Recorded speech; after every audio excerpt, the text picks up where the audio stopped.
I'm sure you're all aware of this, but you only have one chance to make a good first impression. And if you fumble it, a bad first impression can haunt you for life. And golly, I'm ashamed to say it, sports fans, but I just blew it when it comes to a very important first impression. Yesterday I posted this video announcing that I'm no longer exclusively streaming on Twitch, which is a bigger change than the time IHOP announced they'd be rebranding to IHOB, the International House of Burgers, instead of pancakes. This was a jaw-dropping change that shook the very foundation of our society as we know it. I announced in that video that I'd be trying YouTube streaming. I wanted to give that a whirl, take it for a trip around the block to see how it feels. And I even announced in that video that I'd be streaming that evening, about an hour after the video went live, just to dip my toes in the water and get my land legs about me to figure out how YouTube streaming works, because it's been so long, you know? It's not like riding a bike. You don't always remember. In fact, I totally fucking forgot how complicated running a YouTube live stream is, because it's very suboptimal in its design right now. Complicated, I don't think is the right word to describe it, because it's not like I had to go in here and code this son of a bitch myself or anything. I wasn't furiously banging away on my keyboard like an angry Neanderthal trying to get it to start. It's just the actual streaming dashboard I think is kind of messy, and a lot of the features that I know it has were pretty hard to locate. I had to go on like a goddamn treasure hunt to find it, like I was tracking down the One Piece. And for some reason, I got locked in like an actual war with the platform itself for a moment, where I would make changes to settings and then they'd immediately get flipped back to what they were previously. I had to change my stream title like 5 times, because every time I changed it, I would save and then it'd instantly go back to what my last stream was called 6 years ago. It's like, no. The title you had 6 years ago is so much better than this one, so we're keeping it and we don't care what you say. So I was stuck in a game of slap ass with YouTube streaming for a moment, just trying to get everything in working order to go live. And when I finally did, I ended up both forgetting a lot of things and messing a lot of things up, which led to a pretty sour first impression for people that have never tuned into one of my streams. So I just kind of want to do like a full debriefing here on everything that went wrong with my first YouTube live stream in 6 years. And rest assured, I have evolved. I've learned from this experience, so the next YouTube live streams will be fucking perfect. Absolute bangers with no flaws whatsoever. To prove it, tomorrow I'm going live Wednesday at 9 p.m. EST. And it's going to be the best goddamn stream this platform's ever seen. I don't know what I'm going to do yet, but I will promise you there won't be any more silly mistakes like the stream I did last night. Right away, it was made immediately clear to anyone that tuned into my stream that something was awry, because the stream was a little odd looking. Yeah, I know a lot of people came in there and probably questioned themselves like, damn, do I need to visit an optometrist to get my eyes checked? Why does this kind of look like asshole? Well, don't worry, I'll put your mind at ease. The reason that it didn't look amazing and pretty pixelated is because, like an absolute goober, I made the biggest rookie mistake possible. I accidentally locked my stream to a 720p max, meaning you couldn't even access high definition. I didn't even have 1080 turned on as an option. I took viewers on a journey through time to what videos used to look like back in fucking 2010, where everything just looked foggy and yucky. Which is, it's such an amateur mistake. I don't even know how I just forgot to turn on 1080. Like, Jesus Christ, it's 2023, that should just be on by default for dumb idiots like me that just forget it. But it's not fair of me to go around pointing fingers when it was me who drank the dummy juice and just forgot to turn on HD as an option. And it's not a change that I can make during the stream. I'd have to restart everything in order to put it to 1080, so at that point, I'd already made my bed, so it was time to lie in it, and chat was not super happy with the quality of the video, understandably. So that was immediately the first thing that went wrong right off rip. It's something that I immediately dropped the ball on. But what's crazier is that's not even the first thing that went wrong. In fact, the very idea of the live stream did not go according to plan.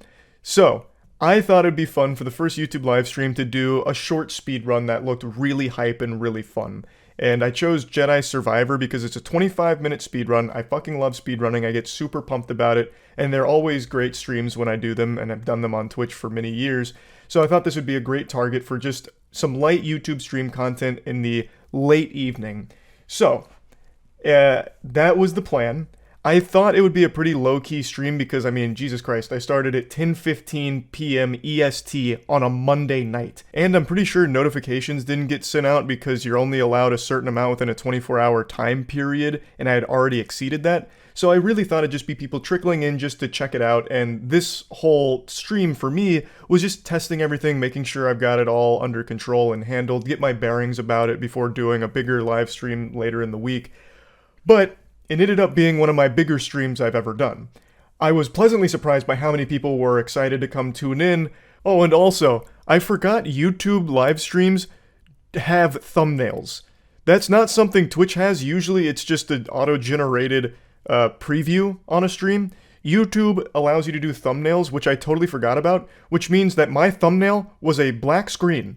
A lot of people came in and said, awesome thumbnail. It's just a black screen.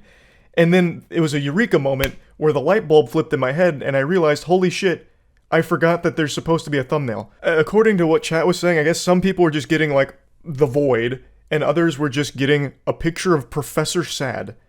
This guy, this goofball character I made in Dark Souls like 8-9 years ago. That's kind of hype if people were getting Professor Sad thumbnails out of nowhere like a jump scare, but apparently not everyone was. There was a lot of people that were just actually getting a black screen because I had forgotten to put a thumbnail. And I guess for some people, YouTube auto-generated a Professor Sad one, which is a little weird, or maybe that's something I had set like 6 years ago, or I don't really know. But regardless, things were out of whack right away. And like I said, I was pleasantly surprised to see so many people tune in to the stream. But then I got extremely embarrassed because that means a lot more people than I anticipated came in and started pointing and laughing at the clown that set the stream to 720p. They could immediately see my incompetence and I was ashamed. I had to try and reassure everyone that this doesn't usually happen. You know, I'm sure you've heard that excuse before, but this never happens. It just doesn't happen. Please just take my word for it. It was an honest mistake, a very rare one. And what's crazy is we're only just getting started on the cacophony of disasters. The very idea of the stream, like I said, was to speedrun Jedi Survivor, which is a 25-minute speedrun. I anticipated it'd be like a 2.5 to 3 hour stream because I'm good at speedrunning, not to toot my own horn, but I consider myself the intergalactic warlord gaming champion of speedruns. And when a game is usually like a 20 to 25 minute speedrun, it usually means that it'll take me like 2.5 to 3 hours to learn it and complete a run. That was not the case with Jedi Survivor. It ended up being one of the most difficult speedruns I've ever learned in my life. So the stream did not go 2.5 to 3 hours. It went 5 hours and 42 minutes, all the way till the ripe early evening hours, or early morning hours of 4:15 a.m. It took me 5 hours and 42 minutes to complete a single fucking run of Jedi Survivor. It was brutal. I think the content was great. Like, the speedrun itself was super hype, but I dreadfully underestimated how hard the run was, and dreadfully overestimated how good I am at speedrunning. Now, I hope you've still got your seatbelts fastened here, because hold on tight, the ride's only just beginning. Another thing I had totally forgotten about were chat mods.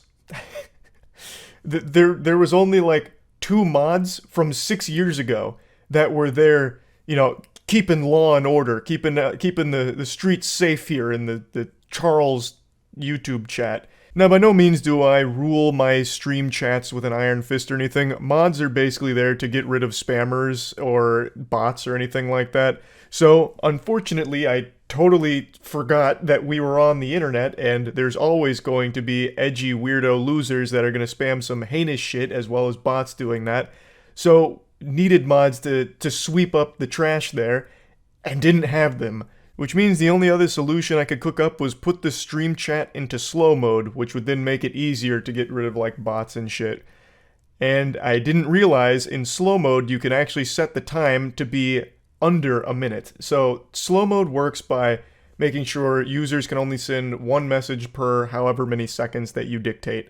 I thought it was 1 by default without any wiggle room. For some reason, it didn't even register with me that I could just change it from 60 seconds down to something more reasonable like 10 seconds, and that would have absolutely still solved the problem. So I ended up keeping, for the entire 5.5 hours, the chat on slow mode, meaning people could only send 1 message every 60 seconds, which is obviously a horrible chatting experience. But I don't know what was going on. I was actually being blasted by some kind of solar flare stupid beam because I was finding the worst solutions to problems and forgetting the most basic shit. I guess I was just so nervous and so surprised by how many people turned up that I was just wobbling. Like, I don't know. I was treading water on like how I'm supposed to even handle a stream. It was like the first time I've ever streamed in my fucking life, I guess. Another thing that happened is in order to read chat, I tried popping it out, but it wasn't looking that good, so I tried a different way of reading the chat, which is really primitive. I just zoomed in my upper monitor here to the chat and the chat alone.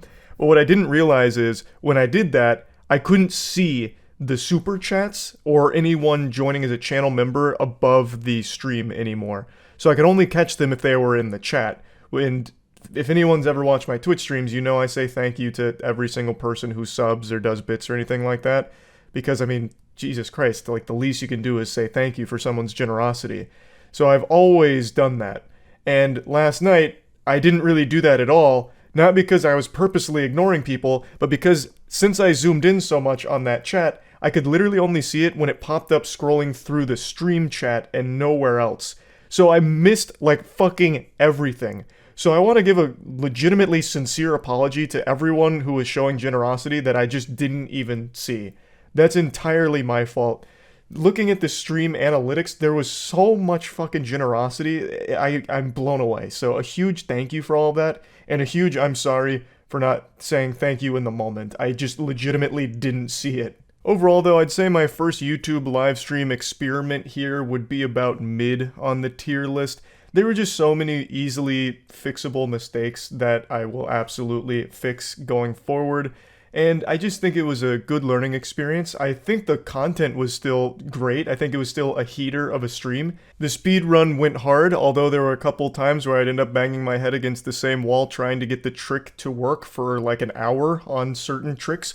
But when I finally pull it off, I mean, is there any better feeling in the world? Spending an hour just miserably grinding a glitch until you finally get it to work? I mean, that's like winning the Super Bowl. Everyone gets excited for that. I still think this stream, like the content went well. It's just everything on the technical side did not. And also, reading the chat was still just as much fun here as it has been on Twitch. If you've never tuned into my streams, I'm always talking with and engaging with the people in chat. And I had just as much fun doing that on YouTube as I have on Twitch for the last 5 years. So overall, I had fun. There's a lot to improve that I will improve. And I just kind of wanted to go over all of it. That's really about it. So yeah,